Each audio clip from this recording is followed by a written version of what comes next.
Hi hello friends. இந்த கதை பீகார் மாவட்டத்தில் உள்ள மதுபானியில் குக் கிராமத்தில் நடக்கிற கதை.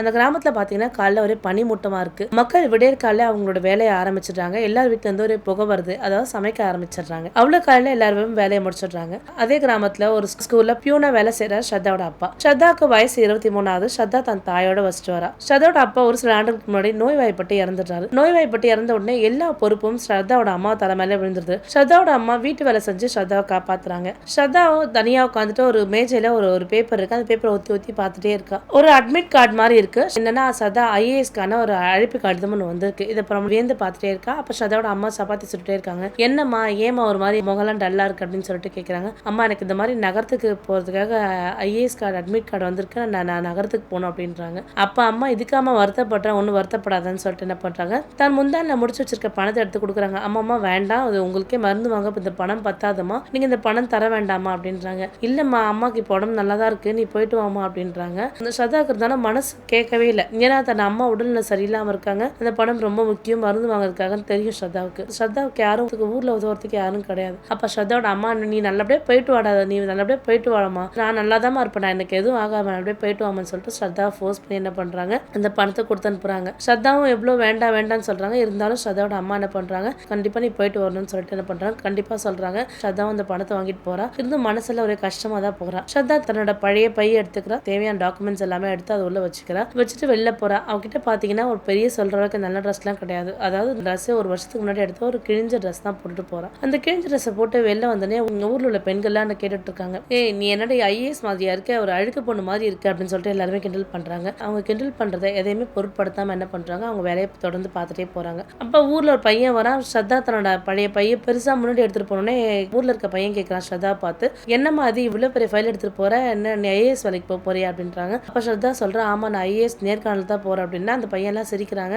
அந்த பையன் சிரிக்கிறது மட்டும் பார்க்காம ஊர்ல உள்ள எல்லாருமே அவளை பார்த்து சிரிக்கிறாங்க. ஸ்ரத்தாவும் இந்த ஊர்ல இருந்து நடந்து வந்து நகரத்துக்கு போறதுக்காக பஸ் ஏறா. பஸ் ஏறினோடனே பாத்தீங்க அப்படின்னா அவளோட ஆடைகள் பார்த்து அந்த பஸ்ல உள்ள பிள்ளைங்க எல்லாம் கிண்டல் பண்றாங்க. கிட்டத்தட்ட 6 மணி நேரமா நிக்கிறா. ஒருத்தர் கூட அவளுக்கு பெருசா இடம் தரல. பஸ்ல வந்து நகரத்தை அடையறா. நகரத்துல பாத்தீங்கன்னா ஒரே கூட்டமா இருக்கு. ஸ்ரத்தா பார்த்தோன்னே பயமா இருக்கு. ஏன்னா இவ்வளவு கூட்டத்தை அவ பார்த்ததே கிடையாது. நகரத்துக்கு முதல் முறையா வரா. இருந்தும் என்ன பண்றா, நம்ம எப்படியாவது நம்ம வாழ்க்கையில லட்சியத்தை அடையணும்ன்றக்காக நடந்து போயிட்டே இருக்கா. அவளோட கெட்ட நேரமா என்னன்னு தெரியல, அவள் நடந்து போகும்போது அவளோட ஸ்லிப்பரும் வந்து அருந்துருது. தான் கையில இருந்த ஒரு பின் எடுத்து அந்த பின் எடுத்து செப்பல்ல போட்டுட்டு என்ன பண்றா, அந்த யூபிஎஸ்சி ஆபீஸ் போறா. நிறைய பணக்காரர்கள் போறாங்க. ஆனா ஒருத்தர் கூட ஸ்ரத்தா உதவல. ஸ்ரத்தா கடைசியா வந்து பாத்தீங்கன்னா யூபிஎஸ்சி ஆபீஸ்க்கு வந்துடுறா. யூபிஎஸ்சி ஆபீஸ் வந்தோடனே பாத்தீங்கன்னா அவங்க உள்ள எல்லாருமே நல்லா அழகா ட்ரெஸ் போட்டிருக்காங்க, இங்கிலீஷ்ல பேசுறாங்க. ஒவ்வொருத்தவங்களும் தன்னோட அம்மா போட வந்திருக்காங்க. எல்லாம் இப்படி பேசுறாங்களே, நான் மட்டும் இப்படி இருக்கமேன்னு நினைச்சு ரொம்ப வருத்தப்பட்டுட்டே இருக்கா. ஸ்ரத்தா உள்ள வந்தோடனே எல்லாருமே கிண்டல் பண்றாங்க, கேலி பண்றாங்க. ஆனா ஸ்ரத்தா யார் சொல்றதும் பெருசா பொருட்படுத்தாம அவளோட டர்னுக்காக உட்கார்ந்துட்டு இருக்கா. அப்ப ஸ்ரத்தாவோட டர்ன் வருது. உள்ள அதிகாரிகள் கூப்பிடுறாங்க. ஸ்ரத்தா தன் பையில இருக்க அப்பா போட்டோ எடுத்து தண்ணில ஊத்திட்டு, அப்பா நீங்க நல்லபடியா நான் பண்ணி முடிக்கணும்னு சொல்லிட்டு தான் அப்பா கிட்ட வேண்டிட்டு உள்ள போறா. உள்ள போனோடனே பாத்தீங்கன்னா கிட்டத்தட்ட 5 அதிகாரிகள் உட்கார்ந்துட்டு இருக்காங்க. ஒருத்தருக்கு மேல ஒருத்தர் பார்த்துட்டு இருக்காங்க. அப்பா அது உள்ள பெண் அதிகாரி கேட்டிருக்காங்க, நீ இன்டர்வியூக்காக வந்திருக்கியா அப்படின்னு சொல்லிட்டு கேட்கறான். ஆங்கம்மா நான் இன்டர்வியூக்காக தான் வந்திருக்கேன் அப்படின்றாங்க. கொஞ்ச நேரம் அந்த இடத்துல ஒரே அமைதி நிலவுது. அப்போ மறுபுறம் ஒருத்தர் கேள்வி கேட்கிறாரு, நீங்க எங்க படிச்சீங்க அப்படின்னா, சின்ன அரசு பள்ளிக்கூடத்துல படிச்சேன் அப்படின்னு கேட்கிறாரு. மற்றொரு அதிகாரி கேட்கிறாரு, நீ எந்த இன்ஸ்டியூட்ல படிச்சா? ஐயா நான் இந்த இன்ஸ்டியூட்ல படிக்கல, நான் சொந்தமா படிச்சுதான் என் முன்னேறினேன் அப்படின்னு சொல்றாங்க. சரி உங்க அப்பா யாரு அப்படின்னு சொல்லுங்க. ஐயா எங்க அப்பா நான் கிராமத்துல உள்ள ஒரு ஸ்கூல்ல பியூனா வேலை செஞ்சுட்டு இருந்தாரு, இப்போ எங்க அப்பா இறந்துட்டாரு அப்படின்னு சொல்றாங்க. அடுத்து என்ன கேள்வி கேட்கறாங்க அப்படின்னா, அடுத்து கொஞ்சம் கடினமான கேள்வி எல்லாம் கேட்க ஆரம்பிக்கிறாங்க அதிகாரிகள். அரசியலமைப்போட முதல் கட்ட உரிமை என்ன அப்படின்னாங்க. மக்கள் எல்லாத்துக்குமே எல்லா விஷயம் பொதுவான விஷயம் தான் சார், மக்கள் எல்லாருமே சரிசமம் தான், இதுல இவங்க பணக்காரர் ஏழைன்றது ஒரு பாகப்பிரிவினை கிடையாது அப்படின்னு சொல்றாங்க. சரிம்மா அடுத்த அதிகாரி கேள்வி கேட்கிறாரு. நீங்க நான் ஒரு கேள்வி கேட்கிறேன், எனக்கு தெளிவான பதில் சொல்வீங்களா அப்படின்னு சொல்லிட்டு கேட்கிறாரு. உங்களோட ஏழை மாவட்டத்துக்கு நான் ஒரு துணை அதிகாரியா போட்டா நீங்க என்ன செய்வீங்க அப்படின்றாரு. ஐயா நான் கல்வியும் உடல்நலம் பத்தி மட்டும் தான் கவனம் செலுத்துவேன், வாய்ப்பு நிறைய உருவாக்குவேன், வாய்ப்பை உருவாக்குறதா இங்க நிறைய பேர் ரொம்ப பெரிய சிரமமா இருக்கு, நம்ம வாய்ப்பை உருவாக்குனாலே பாதி பிரச்சனை முடிஞ்சிடும் அப்படின்றாங்க. அப்ப அந்த அதிகாரி இந்த பதிலை கேட்டு லேசா புண்ணை கேட்கிறாரு. நீங்க வந்து ரொம்ப ஏழ்மையா இருந்திருக்கீங்க, உங்ககிட்ட அதிகாரம் பணமும் கிடைத்தா நீங்க எப்படி மாறி இருப்பீங்க அப்படின்னு சொல்றாங்க. அப்பா சொல்றா, ஐயா வறுமை என்பது ஒரு மனித இயல்பு கிடையாது, பணக்காரும் அதிகாரமும் ஆளுமை கிடையாது அப்படின்னு சொல்றா. இந்த பதிலை கேட்ட உடனே அவங்க உட்கார்ந்துருக்க அதிகாரிக்குள்ள ஒரே சந்தோஷமா எடுது. அடுத்து பெண் அதிகாரி கேட்கிறாங்க, உங்க வாழ்க்கையில மிகப்பெரிய சக்தி எது, மிக முக்கியமான விஷயம் எது, மிக முக்கியமான பலவீனம் எது அப்படின்னா, நான் எப்பவுமே மனம் தளராம இருக்கிறது என்னோட மிகப்பெரிய பலமே அப்படின்றாங்க. சரி உங்களோட மிகப்பெரிய பலவீனம் எது அப்படின்னா, எங்க அம்மாவோட கண்ணு சார் அப்படின்றாங்க. ஆமா சார், என்னோட அம்மா கண்ணுல இருந்து கண்ணீர்னு ஒரு விஷயம் வந்துருச்சுன்னா நான் என்ன அறியாமலே எல்லாம் மறந்துடுவேன், நான் அந்த இடத்துல தான் ஒரு பெரிய பலவீனமா இருக்கேன் அப்படின்றாங்க. நீங்க உங்க அம்மா மாதிரி ஒருத்தர் வராங்க அப்படின்னா நீங்க உடனே பலவீனம் ஆடுறீங்களா? இல்ல சார். அப்பா சொல்றா, சார் அம்மா வேற சார், மற்றவங்க வேற சார், அம்மாவுக்கு ஈடா யாரும் இருக்க மாட்டாங்க சார் அப்படின்றாங்க. அப்படின்றாங்க. சரி, ஒருவேளை இந்த நேர்காணல நீங்க தோத்துட்டீங்கன்னா என்ன பண்ணுவீங்க சார் அப்படின்னாங்க. கண்டிப்பா நான் தோத்துட்டேன்னு சொல்லிட்டு வருத்தப்பட்டுட்டு இதோட முடிச்சுப்பேன்னு இருக்க மாட்டேன் சார். கண்டிப்பா நான் அடுத்து முயற்சிப்பேன். என்னோட இலக்கு அடையிற வரைக்கும் நான் முயற்சிப்பேன் சார் அப்படின்னு சொல்றாங்க. அப்ப அவங்க உள்ள அதிகாரிலாம் அதை பாக்குறாங்க. சரிங்க ஸ்ரத்தா, நேர்காணல் முடிஞ்சிருச்சு அப்படின்னு சொல்றாங்க. நேர்காணல் முடிஞ்சு என்ன பண்றாங்க, அங்க ஸ்ரத்தா எல்லாருக்குமே வணக்கம் சொல்லிட்டு அந்த இடத்த விட்டு கிளம்புறாங்க. அப்ப ஸ்ரத்தா வெளில வந்தோடனே அங்க உள்ள மற்ற இன்டர்வியூல கேக்குறாங்க, என்ன இந்த கேவலமான ட்ரெஸ் போட்டு தான் இன்டர்வியூக்கு வந்தியா? இன்டர்வியூ சீக்கிரமா முடியும் போதே தெரியல, உன்னை யாரும் செலக்ட் பண்ணலன்னு அப்படின்னு சொல்றா. ஆனா ஸ்ரத்தா அவன் பேசுனதெல்லாம் கொஞ்சம் கூட பொருட்படுத்தாம தன்னோட வேலை ஒண்ணுமோ வந்துட்டே தான் இருக்கா. ஆனா அந்த இளைஞருக்கு ஒரு விஷயம் தெரியாது. உள்ள வந்து அதிகாரி எல்லாமே ஸ்ரத்தா பத்தி தான் பேசிட்டு இருக்காங்க. எல்லாருடைய கண்களும் ஸ்ரத்தா மேலதான் இருந்தது. ஸ்ரத்தாவோட கண்கள் பேசுச்சுன்னு சொல்றாங்க. ஏன்னா அந்த அளவுக்கு அவளோட கண் ரொம்ப பவரா இருந்துச்சு. அவ பேசின ஒரு வார்த்தையும் தைரியமும் எல்லாருக்குமே ரொம்ப பிடிச்சிருந்தது. ஸ்ரத்தா என்ன பண்ண, நகரத்துக்கு தொடர்ந்து நடந்து வந்துட்டு இருக்கா. தங்கிட்ட சாப்பிட அந்த அளவுக்கு பணம் கிடையாது. அதனால கொண்டு வந்த பணத்துல எண்ணிட்டு இருக்கா. ஒரு ஹோட்டல் போய் சாப்பிடுற அளவுக்கு ஸ்ரத்தா கிட்ட பணம் கிடையாது. அப்ப அந்த பிளாட்ஃபார்ம் ஓரத்துல ஒரு சமோசா கடை இருக்கு. அந்த சமோசா வாங்கி சாப்பிடுறா. அப்ப சாப்பிடும் போது அழறா. நம்ம அம்மா மருந்துக்காக வச்சிருந்த பணத்தை நம்ம வந்து இப்ப சாப்பாடுக்காக உபயோகிக்கிறோமே அப்படின்னு சொல்லிட்டு ரொம்ப வருத்தப்படுறா. அதை நினைச்சு நினைச்சு ரொம்ப வருத்தப்பட்டுட்டே இருக்கா. அப்ப இருந்தும் அவளால பசி தாங்க முடியாம என்ன பண்றாங்க, சமோசா வாங்கி சாப்பிட்டுட்டு இருக்கா. பஸ் ஸ்டாப் நடந்து வரா. பஸ் ஸ்டாப் நடந்து வரதுக்குள்ள அந்த ஊருக்கு போறதுக்கான கடைசி பஸ் மிஸ் பண்றா. அங்க உள்ள எல்லார்கிட்டயுமே எனக்கு ஏதாவது உதவுங்கன்னு சொல்லிட்டு கேக்குறா. ஆனா ஒருத்தர் கூட அவளுக்கு யாருமே உதவல. ஸ்ரத்தாக்கு அந்த இடத்துல அந்த நகரத்துல சரியான குளிர் தாங்கவே முடியல ஸ்ரத்தாவுக்கு. அங்க உள்ள ஆம்பளை பசங்க ஸ்ரத்தா ஒரே வித்தியாசமா பாக்குறாங்க. ஆனா ஸ்ரத்தாக்கு ஒரே பயம் ரொம்ப அதிகமா இருக்கு. அப்ப அந்த இடத்துல ஒரு வயதான பெண்மணி வராங்க. வயதான பெண்மணி வந்து ஸ்ரத்தா கிட்ட பேசுறாங்க. அம்மா, நீ யாருமா இந்த இடத்துல ஏன் உட்கார்ந்துருக்க அப்படின்றாங்க. அப்ப ஸ்ரத்தா நடந்த விஷயம் எல்லாம் சொல்றா. அப்ப நடந்த விஷயம் எல்லாம் சொன்னோன்னே அந்த அம்மா ரொம்ப வருத்தப்படாதம்மா, இன்னைக்கு ராத்திரி நீ எங்க வீட்லயே தங்கிக்கோ, ஒன்றும் பிரச்சனை இல்லம்மா அப்படின்னு சொல்றாங்க. நாளைக்கு காலைல பஸ் வந்துடும், நீங்க போயிடுமா அப்படின்றாங்க. சரின்னு சொல்லிட்டு என்ன பண்றா, ஸ்ரத்தாவும் அவங்க அன்னைக்கு ராத்திரி தங்கிட்டு அடுத்த நாள் காலைல பிரேக்ஃபாஸ்ட் சாப்பிட்டுட்டு அந்த இடத்த விட்டு கிளம்பி போயிடுறா. காலைல ஊருக்கு வந்துட்டு அம்மாட்ட சொல்றா, அம்மா நான் நேர்க்க நல்லா பண்ணிருக்கேம்மா, கண்டிப்பா நான் செலக்ட் ஆயிடுவேம்மா அப்படின்னு சொல்றேன். எனக்கு அது மட்டும் இல்லாம அந்த ஊர்ல வந்தவங்க எல்லாருமே நிறைய இங்கிலீஷ் பேசுறாங்கம்மா, ரொம்ப அதிகமா இங்கிலீஷ் பேசுறாங்கம்மா அப்படின்றா.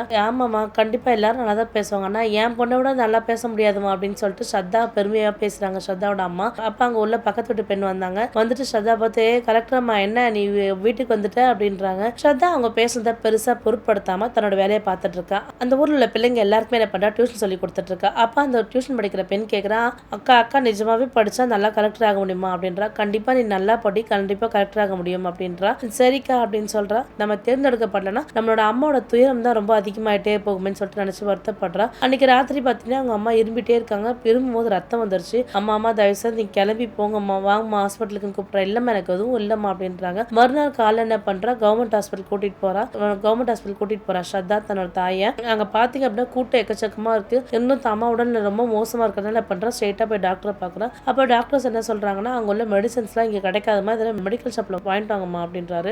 மெடிக்கல் ஷாப்ல வாங்கிட்டு வானா ஸ்ரத்தா கிட்ட ₹1 கூட பணம் கிடையாது. என்ன செய்யறது ஒண்ணுமே புரியாம இருக்கா. டாக்டர் சொல்லிருப்பாரு, இந்த மருந்து வாங்கி கொடுக்கலன்னா அவங்களோட உடல்நிலை இன்னும் ரொம்ப மோசமாயிடும் அப்படின்னு சொல்லிட்டே இருக்காங்க. அப்போ ஒண்ணுமே புரியாம இருக்கா ஸ்ரத்தா. தான் அப்பா நினைவா ரொம்ப நாள் வச்சுட்டு இருந்த தன் அம்மாவோட தாலையும் தன் அப்பாவோட வாட்ச் எடுத்துட்டு போய் அடகு வச்சு பணம் வாங்குறா. பணம் வாங்கி அந்த டாக்டர் சொன்ன மெடிசன் வாங்கி கொடுக்குறா. அன்னைக்கு பாத்தீங்க அப்படின்னா ஸ்ரத்தாவோட ஸ்கூல் டீச்சர், பழைய ஸ்கூல் டீச்சர் ஸ்ரத்தா இன்டர்வியூ போனதை தெரிஞ்சுட்டு ஸ்ரத்தாவுக்கு வந்து பணம் கொடுக்க வராரு. ஸ்ரத்தாவுக்கு வந்து பணம் ஒரு ₹500 கொடுக்குறாரு. ஸ்ரத்தாவுக்கு ஒரே சந்தோஷம். ஐயா நிஜமா எனக்கு ரொம்ப நன்றிங்க ஐயான்னு சொல்லிட்டு ரொம்ப சந்தோஷப்படுறா. ஒரு பக்கம் பாத்தீங்கன்னா ஸ்ரத்தா இன்டர்வியூ போனா இல்லையா, அந்த குரூப் பேனல் எல்லாருமே பேசுறாங்க. நிறைய பேர் அங்க பாத்தீங்கன்னா ஸ்ரத்தா பத்தி பேசுறாங்க. ஸ்ரத்தா ஒரு கவர்மெண்ட் ஸ்கூல்ல படிச்ச பொண்ணு, கவர்மெண்ட் காலேஜ்ல படிச்ச பொண்ணு, தான் எந்த ஒரு அகாடமிக் போய் படிக்காம ஒரு பொண்ணு தன்னோட சொந்த உழைப்பால முன்னேறிக்கா. கண்டிப்பா அவருக்கு நம்ம வாய்ப்பு கொடுக்கணும். இந்த மாதிரி வேலைக்கு இந்த மாதிரி ஆட்கள் தான் தேவைன்னு சொல்லிட்டு ஸ்ரத்தாவும் எல்லா குரூப் மெம்பர்ஸ் எல்லாமே தேர்ந்தெடுக்கிறாங்க. தேர்ந்தெடுத்த உடனே என்ன பண்றாங்க, ஸ்ரத்தாவுக்கு லெட்டருக்கு நேர்காணலுக்காக ஸ்ரத்தாவுக்கு லெட்டர் அனுப்பி விடுறாங்க. ட்ரைனிங்காக லெட்டர் அனுப்பிடுறாங்க. அப்ப போஸ்ட்மேன் எடுத்து வந்து லெட்டர் தரான். லெட்டர் கொடுத்தோன்னே ஒரே சந்தோஷம். ஊர் மக்கள் எல்லாருமே ஒரே ஆச்சரியமா பார்த்துட்டே இருக்காங்க.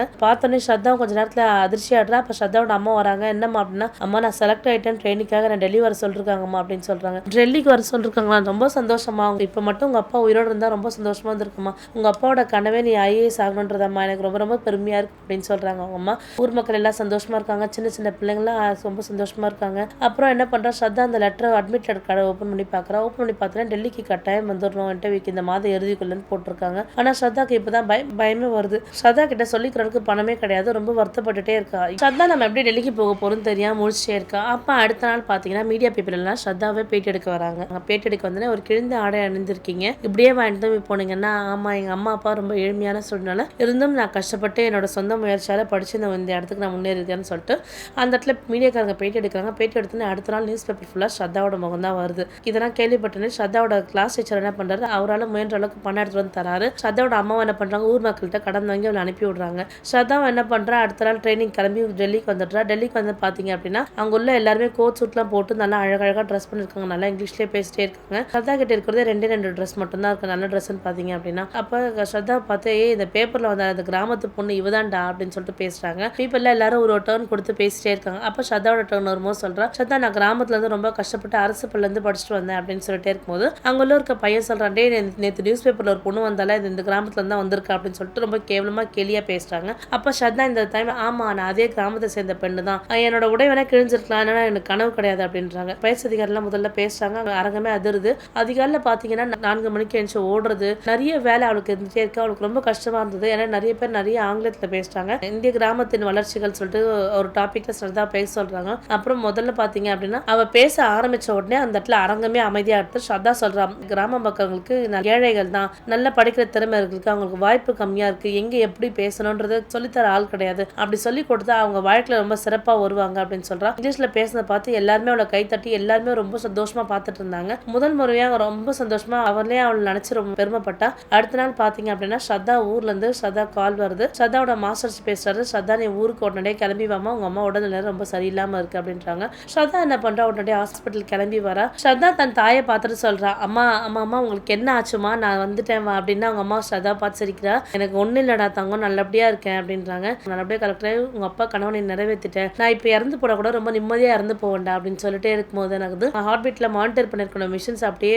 பீப் சத்தம் கேட்குது. ஸ்ரத்தா கொஞ்ச நேரம் அதிர்ச்சியாக கொஞ்ச நேரத்துக்குள்ள டாக்டர்ஸ் பாக்குறாங்க. டாக்டர்ஸ் பார்த்தோட சொல்றாங்க, சாரி ஸ்ரத்தா உங்க அம்மா எங்களால காப்பாற்ற முடியல அப்படின்றாங்க. ஒரு கட்டத்துக்கு மேல உட்காந்துட்டு ஸ்ரத்தா உட்காந்து தேம்பி தேம்பி அழுதுட்டே இருக்கா. தான் அம்மா ரொம்ப நம்மள வேலை செஞ்சு கஷ்டப்பட்டு நம்மள இது பண்ணாங்களே, தான் ஒரு அதிகாரி ஆனது கூட தான் அம்மா பார்க்கலையேன்னு சொல்லிட்டு ரொம்ப தேம்பி தேம்பி அழுதுட்டே இருக்கா. ஸ்ரத்தாவுக்கு என்ன செய்யறதுன்னு ரொம்ப புரியாம இருக்கு. அப்ப ஸ்ரத்தா தன்னோட அம்மாவோட ஈமசரங்கெல்லாம் முடிச்சுட்டு அந்த வீட்டுல உட்காந்து தனியா அழுதுட்டே இருக்கா. அப்ப ஸ்ரத்தாவோட ஸ்கூல் டீச்சர் அந்த இடத்துக்கு வராது. அம்மா ஸ்ரத்தா, நீ இப்படி அழுதுட்டு மூலையிலே உட்காந்துட்டு இருந்தனா உன்னால ஒண்ணுமே செய்ய முடியாது, உங்க அம்மாவுக்கு நன்றி கடன் எப்படி நீ செலுத்தணும் பார்த்தனா, நீ ட்ரெயினிங் நல்லபடியா முடிச்சுட்டு நீ ஒரு அதிகாரியா வாமான்னு சொல்லி அனுப்புறாரு. சரின்னு சொல்லிட்டு என்ன பண்றா, தன்னோட அம்மாவோட ஆன்மா சாந்தி அடைக்கணும்ன்றதுக்காக என்ன பண்றா, மறுநாள் என்ன பண்றா, சேனிமே அகாடமி போயிடுறா. தான் சின்ன வயசுல இருந்து கண்ட கனவு அங்க பெருமிதமா இருக்கு அந்த இடத்துல. ஏன்னா அந்த இடத்துல கடைசியில பாத்தீங்க அப்படின்னா எல்லாரோட பேரை வந்து கூப்பிட்டு என்ன பண்றாங்க அப்படின்னா அவங்களுக்கு மெடல் எல்லாருமே குத்தி விடுறாங்க. அப்ப அதை பார்த்த உடனே என்ன பண்றாங்க அப்படின்னா ஸ்ரத்தாவோட ட்ரைனிங் அகாடமி சீனியர் ஆஃபீஸர் என்ன பண்றாரு, ஸ்ரத்தாவுக்கு மெடல் போட்டு விட்டுறாரு. ஸ்ரத்தாவுக்கு போய் யோசனை பண்றா, நம்ம அம்மா அப்பா நம்ம கூட இருந்தா நமக்காக கை தட்டி இருப்பாங்களே அப்படின்னு யோசனை பண்ணிருக்கா. அம்மா அப்பா யாருமே இல்ல அந்த இடத்துல. இருந்தும் ஸ்ரத்தாக்காக அவங்க அந்த மைதானத்துல உள்ள உட்கார்ந்து அந்த எல்லாருமே வந்து கைத்தட்டல் பண்ணாங்க. அவளுக்கு அவ்வளவு சந்தோஷமாவும் பெருமையா இருந்தது. அந்த தருணத்தை தான் அம்மா அப்பா நினைச்சு ரொம்ப பெருமைப்பட்டுக்கிறா. அப்ப ஸ்ரத்தா என்ன பண்றா, சில மாதங்கள் கழிச்சு ஸ்ரத்தா பீகார் மாவட்டத்துக்கே மாவட்ட ஆட்சியாளர் வரா. வந்த உடனே உள்ள ஸ்ரத்தா பார்த்து சிரிக்கிறாங்க. அன்னைக்கு ஸ்ரத்தாவோட ஆடை ரொம்ப கேவலமா இருக்குன்னு பார்த்து கேலி பண்ணவங்க இல்ல எல்லாருமே இன்னைக்கு ஸ்ரத்தா வந்து கையெடுத்து கும்பிட்டு சிரிக்கிறாங்க. ஸ்ரத்தா உடனடியே என்ன பண்றா, தான் படிச்ச ஸ்கூலுக்கு போறா. தான் படிச்ச ஸ்கூலுக்கு போனே அங்க உள்ள ஆபீசர்ஸ் எல்லாருமே கூப்பிடுறா. உடனடியே அந்த ஸ்கூல்ல இடிச்சு புதுசா கட்டணும், அந்த ஸ்கூலோட அமைப்பே வேற மாதிரி இருக்கணும் அப்படின்றாங்க. அது மட்டும் இல்லாம ஏழை குழந்தைங்களுக்கு கல்வி ஸ்காலர்ஷிப் தரணும் அப்படின்றாங்க. அங்க வந்து அந்த ஆசிரியர் வந்து ஸ்ரத்தாவை பாக்குறாரு. அம்மா நீ உன்னோட தாயோட கனவை நினைவாக்கிட்டமா, அதனால இந்த ஊர் மக்கள் எல்லாருக்கும் நல்லதே செய்யுமா அப்படின்னு சொல்லிட்டு போறாரு. கண்டிப்பாங்க ஐயா நான் நல்லா செய்வேன் அப்படின்றாரு. ஸ்ரத்தா கொடுத்துட்டு அந்த பஸ் ஸ்டாப்ல ஹெல்ப் பண்ண பாட்டியும் போய் ஸ்ரத்தா பாக்குறா. அவங்களுக்கு வீடு இல்லாதனால ஒரு சின்ன வீடு கட்டி தரா. அவனோட வாழ்க்கை முழுவதும் மெடிக்கல் செலவை நான் ஏத்துக்கிறேன்னு சொல்லிட்டு ஸ்ரத்தா சொல்றா. ஸ்ரத்தா தன்னுடைய கடின உழைப்பு போட்டதுக்காக அவங்களுக்கு இப்ப வெற்றி கிடைச்சிருக்கு. தன்னோட சொந்த ஊருக்கே IAS ஆயிருக்காங்க. நம்மள கேலி பண்ணிட்டாங்க, நான் அவமானப்பட்டுட்டேன்னு சொல்லிட்டு ஒரு இடத்துல முடங்கி இல்லாம யார் என்ன சொன்னாலும் பரவாயில்ல, நான் என்னோட இலக்கை நோக்கி தான் போகும்னு சொல்லிட்டு ஸ்ரத்தா தன்னோட இலக்கை நோக்கி போனாங்க. இன்னைக்கு வெற்றி அடைஞ்சிட்டாங்க. வாழ்க்கையில கஷ்டம் வந்துட்டே தான் இருக்கும், ஆனா இல்ல நான் என்னோட இலக்கை நோக்கி கண்டிப்பா போவேன், நீங்க போயிட்டே இருங்க, ஒரு நாள் உங்களுக்கும் வெற்றி நிச்சயமா கிடைக்கும். மீண்டும் வேற ஒரு நல்ல வீடியோவில் சந்திக்கிறேன். நன்றி, வணக்கம்.